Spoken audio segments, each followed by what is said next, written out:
So, how are we going to treat this? We're going to use Guizhi-Tang to harmonize the yin and the wei and to disperse the wind pernicious ha. And all of us have memorized that Guizhi-Tang harmonizes yin and wei, harmonizes the nutritive and defensive qis. Zhang Zhongjing never says that. His use of the character he, or harmonize, is few and far between, and rarely in direct reference to illness, in terms of how to balance things.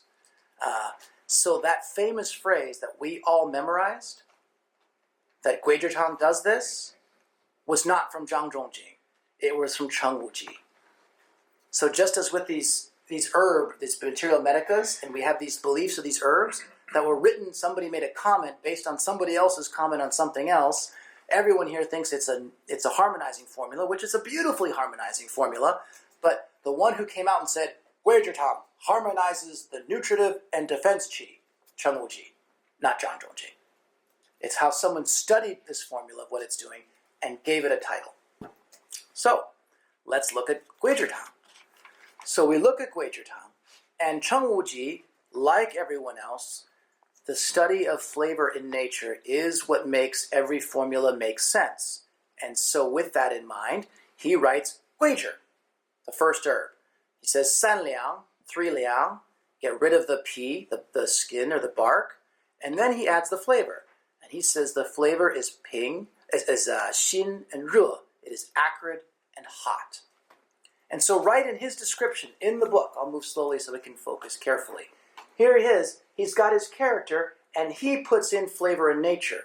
My other book just has the amounts and any preparations. Does it need to be peeled? Does it need to be chopped? Does it need to be smashed? But Cheng Wu Ji is saying we must remind ourselves of every time of these herbs, the flavor in nature, because that's what's going to allow us to describe it. So we have Guizhi, 3 liang. Shaoyao, 3 liang. The flavor is bitter and sour, and it's slightly cold. And it's the same amount. It's 3 liang of Guizhi and 3 liang of Shaoyao.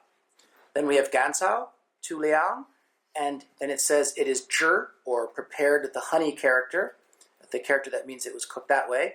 And he says the flavor is gan and ping. It is sweet and neutral. Then we have Shengjiang, raw ginger, and that is, which I really, Chen Xiuyan, as JulieAnn said earlier, how great is it? We cook our herbs, therefore, by nature, they're no longer raw, and yet we're using Shengjiang.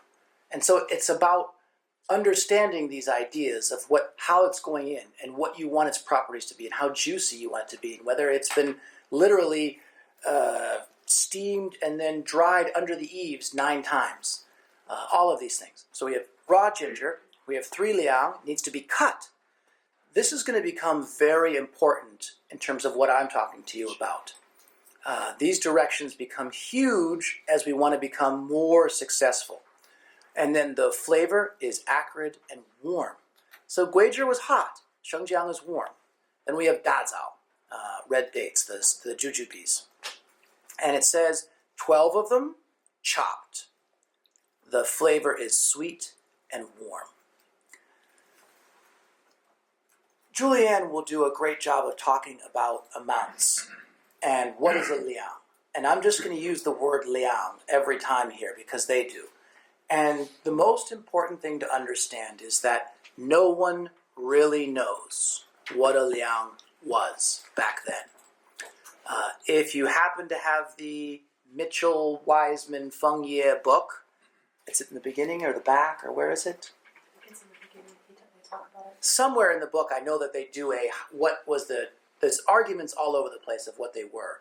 And that in the Tang and Song, a liang at that point, they'll say that there's 3 grams and 3 point something. And so you end up, every liang is 3. But a liang, for other people, should have been 15 grams. So we're actually looking at, no one's quite sure whether 3 liang is from 9 to 45 grams of Guizhi. They all received a handout with all the possible... You received the handout with the possible things. And we're going to hammer in that, at least, let's keep going and then we'll come back to it. So, can I? Go ahead. All right. Okay, sorry. I got to tell you about this. So, because we live in a litigious society, I am going to say that I think you should strongly start with 3 grams to a liang, so this would be 9 grams.